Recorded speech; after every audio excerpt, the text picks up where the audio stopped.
जय हिंद। मैं सचिन शुक्ला वार्तावर पे आप सभी का स्वागत करता हूं। जैसा कि रोहतास जिला में मैं उपस्थित हूं और रोहतास जिला में मेरे साथ आदरणीय विनोद तिवारी जी, जो कि जन स्वराज के मुख्य प्रवक्ता हैं, उनसे आज कुछ सवाल जवाब किया जाएगा कि आखिर जन स्वराज बिहार में इतना परचम लहरा रहा है, तो जन स्वराज आखिर किस प्रकार से इसको धरातल पर लाने का कार्य करेगा, और कुछ और सवाल किया जाएगा। सबसे पहले वार्तावर पे आपका मैं स्वागत है। बहुत बहुत धन्यवाद जी। जैसा कि अभी मौजूदा स्थिति के बारे में हम लोग जानने का प्रयास करेंगे। जैसा कि कुछ दिनों में आदरणीय प्रधानमंत्री नरेंद्र मोदी जी विक्रमगंज में, रोहतास जिला के अनुमंडल विक्रमगंज में आने वाले हैं और करीब उनके लिए 400 एकड़ में व्यवस्था किया गया है, और ऊपर से भाजपा के कुछ नेताओं द्वारा यह दावा की जा रही है करीब 5 लाख लोग यहाँ पर आने का अनुमान लगाया जा रहा है। इसको जन स्वराज और आप किस प्रकार से देखते हैं? देखिए, हमारे देश के माननीय प्रधानमंत्री जी रोहतास जिला में आ रहे हैं, उनका स्वागत है जी। वो पूरे देश के प्रधानमंत्री हैं जी। लेकिन प्रधानमंत्री जी बिहार ही नहीं, किसी राज्य में जी तभी जाते हैं जब उस राज्य में चुनाव होता है। जी। गुजरात को छोड़कर, जी। क्योंकि मोदी जी का पूरा फोकस गुजरात में है। पूरे हर देश के हर राज्यों का पैसा वो गुजरात में ले जा करके निवेश कराते हैं। जी। व्यापार भी गुजरात में हो, जी। बिहार के लोग जा करके गुजरात में मजदूरी कर सके, इस पर उनका फोकस है। बिहार पर उनका कोई फोकस नहीं है। बिहार में आ रहे हैं, जैसे पिछले 15 साल से बिहार के लोगों को बेवकूफ़ बनाते आ रहे हैं, फिर आकर के कुछ न कुछ ललीपॉप फेंक करके बेवकूफ़ बनाएंगे, और कुछ नहीं है। तो मतलब इतना भीड़ आखिर कहाँ से आ जाता है आखिर? देखिए, भीड़ तो कोई भी गुमराह करके किसी को बटोर सकता है, लेकिन अब धीरे धीरे ये भाजपा के ललीपॉप से लोगों को भी जानकारी होने लगी है और आप अपना किनारा कर रहे हैं। वो आ रहे हैं, जा रहे हैं, उस पर हम लोग का कोई टीका टिप्पणी नहीं है। हम लोग बिहार और बिहार के लोगों के लिए काम कर रहे हैं और उसी पर हम लोग का फोकस है। जैसा कि सम्राट चौधरी यह दावा कर रहे हैं कि बिहार बढ़ते हुए क्रम में है। आज करीब बिहार का विगत वर्ष का बजट 3,17,000 करोड़ का आ गया है। इस पर आप क्या कहना चाहिएगा? तो बिहार की दुर्गति पूरे बिहार के लोगों को दिख रही है। वो बजट कहाँ ले गए और उनका बजट कहाँ जा रहा है, विकास कहाँ है, ये तो दिख रहा है। अगर सब कुछ बिहार में है तो फिर बिहार के लगभग 12 करोड़ आबादी में 30% लोग बिहार से बाहर रहने को मजबूर क्यों है? वो बजट दिखा रहे हैं तो बिहार में कर क्या रहे हैं? मैंने पिछले 19 साल हो गया, ये उनका 20वां साल चल रहा है। 20 साल से वो जदयू के साथ बिहार में सरकार में है। बिहार में कितना कारखाना खोले हैं और रोजगार के लिए लोगों को क्या अवसर दिए हैं, एक भी बता दें। अनेक सरकार ऐसा दावा करती है, लेकिन जन स्वराज इस जटिल चीजों को धरातल पर लाने का कैसे प्रयास करेगी कि जैसे बिहार के पलायन युवाओं आज घर में हो जाए? देखिए, पहले नंबर तो आप जन स्वराज का असर अब से ही दिखने लगा। आज तक पिछले 35-40 वर्षों में किसी राजनीतिक दल ने बिहार के युवाओं के पलायन को कोई मुद्दा नहीं बनाया था, और ना ही पलायन के मुद्दे पर किसी भी राजनीतिक पार्टी ने एक शब्द भी नहीं बोला था।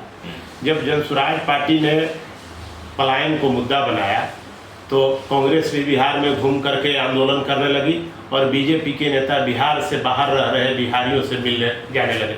इसके पहले कभी आप नहीं सुने होंगे कि बीजेपी के नेता बिहार से बाहर रहने वाले बिहारियों से जाकर कभी मिले होंगे। ये हमारे जन स्वराज का असर है। और जन स्वराज पूरा रोजगार का मैप तैयार किए हुए हैं कि हम बिहार में कैसे रोजगार देंगे, और हमारे बिहार के जो युवा हैं, जो कामगार हैं, उनको हम बिहार से बाहर नहीं जाने देंगे। इसका मैप ऑलरेडी हम लोग के पास तैयार है।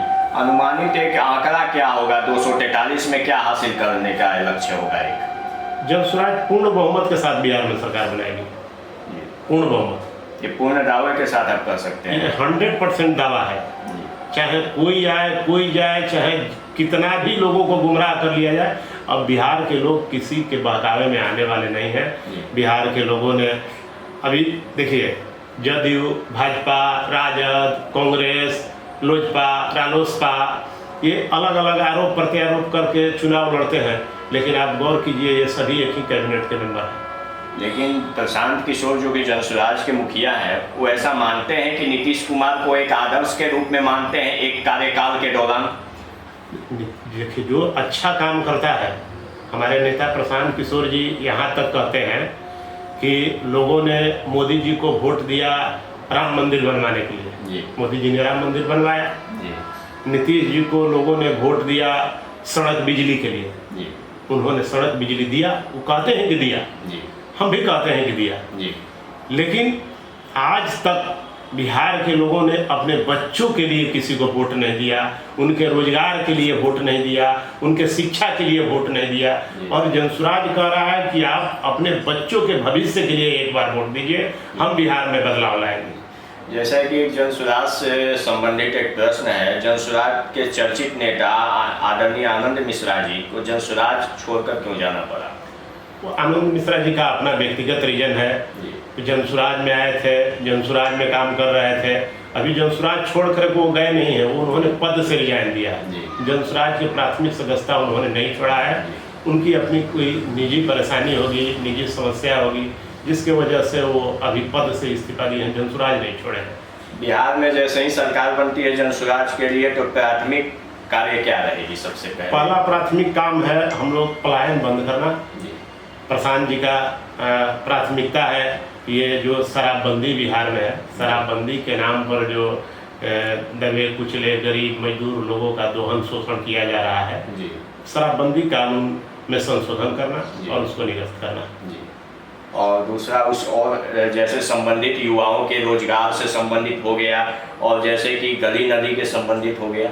देखिए, जैसे हम बिहार में रोजगार का सृजन करेंगे तो विकास अपने आप सड़क पर दिखने लगेगा।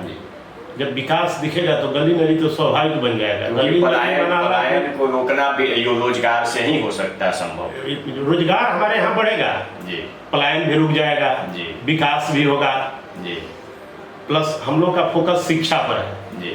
बिहार में विश्वस्तरीय शिक्षा व्यवस्था यहाँ खड़ा करना प्रशांत जी का पहला प्राथमिकता है। लोगों को शिक्षित करके उनको जागरूक किया जा सकता है, इसलिए जब तक हम शिक्षित नहीं करते तब तक लोग जागरूक नहीं होंगे और बिहार में बदलाव नहीं होगा।